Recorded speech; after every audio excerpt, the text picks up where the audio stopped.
Buddha or Karl Marx?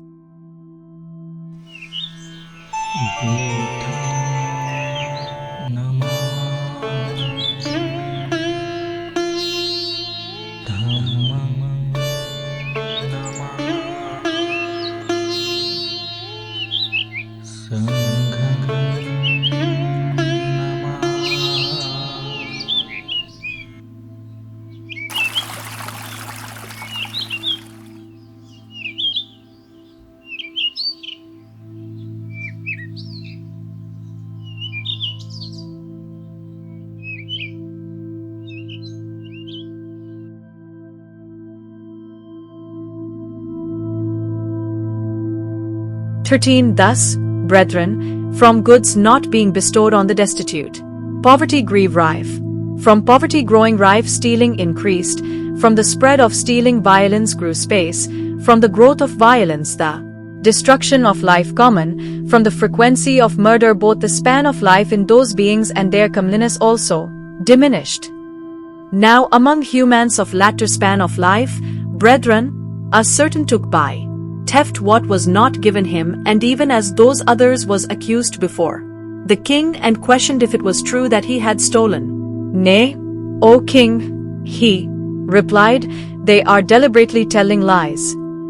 14. Thus from goods not being bestowed on the destitute, poverty grew rife, stealing, violence, murder, until lying grew common. Again a certain man reported to the king, saying, such and such a man, O king, has taken by theft what was not given him, thus speaking evil of him. 15. And so, brethren, from goods not being bestowed on the destitute, poverty grew rife, stealing, violence, murder, lying, evil speaking grew abundant.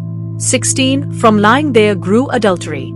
17. Thus from goods not being bestowed on the destitute, poverty, stealing, violence, murder, lying, evil speaking, immorality grew rife.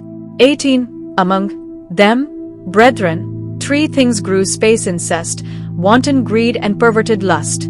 Then these things grew apace: lack of filial piety to mother and father, lack of religious piety to holy men, lack of regard for the head of the clan. 19. There will come a time, brethren, when the descendants of those humans will have a lifespan of 10 years. Among humans of this lifespan, maidens of 5 years will be of a marriageable age. Among such humans, these kinds of tastes, savors, will disappear. Butter, all of tilau, sugar, salt. Among such humans, kudrusai grain will be the highest kind of food.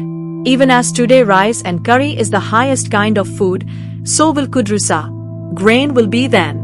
Among such humans, the 10 moral courses of conduct will altogether disappear.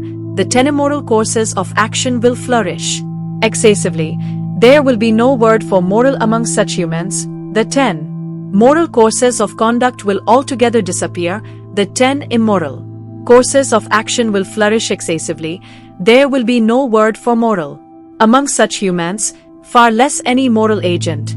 Among such humans, brethren, they who lack filial and religious piety, and show no respect for the head of the clan, 'tis they to whom homage and praise will be given. Just as today homage and praise are given to the filial-minded, to the pious, and to them who respect the heads of their clans.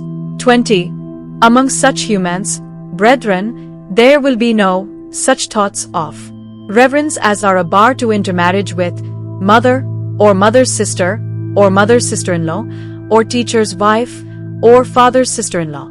The world will fall into promiscuity, like goats and sheep, fowls and swine, dogs and jackals. Among such humans, brethren, keen mutual enmity will become the rule, keen ill will, keen animosity, passionate thoughts even of killing, in a mother towards her child, in a child towards its father, in brother to brother, in brother to sister, in sister to brother.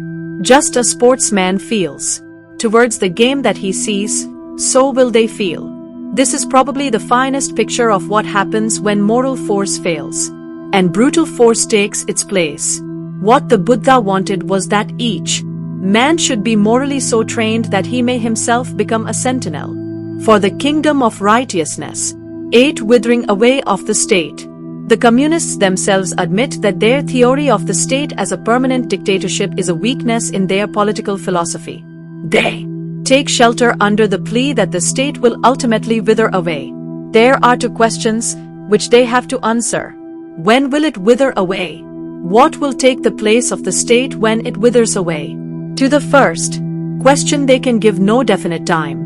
Dictatorship for a short period may be good and a welcome thing even for making democracy safe. Why should not dictatorship liquidate itself after it has done its work, after it has removed all the obstacles and boulders in the way of democracy and has made the path of democracy safe?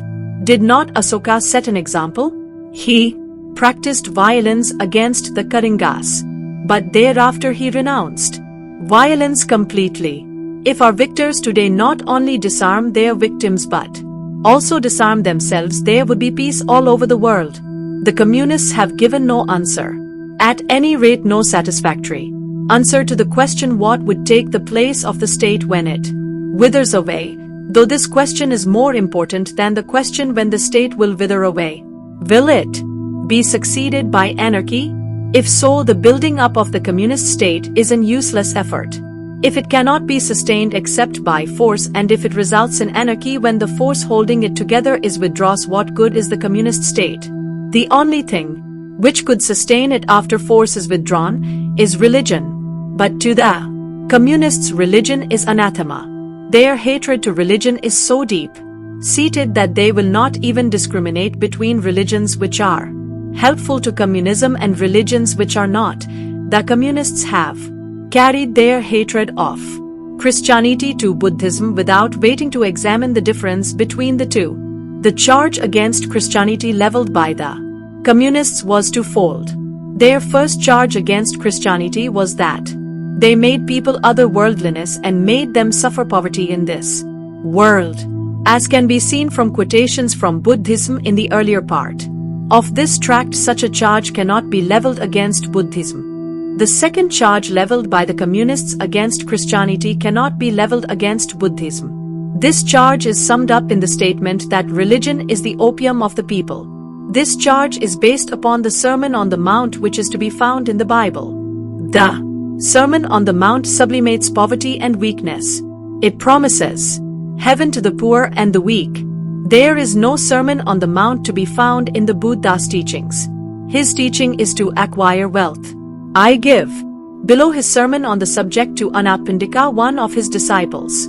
Once Anathapindika came to where the Exalted One was staying. Having come, he made obeisance to the Exalted One and took a seat at one side, and asked, "Will the Enlightened One tell what things are welcome, pleasant, agreeable to the householder, but which are hard to gain?" The Enlightened One, having heard the question put to him, said, "Of such things the first is to acquire wealth lawfully,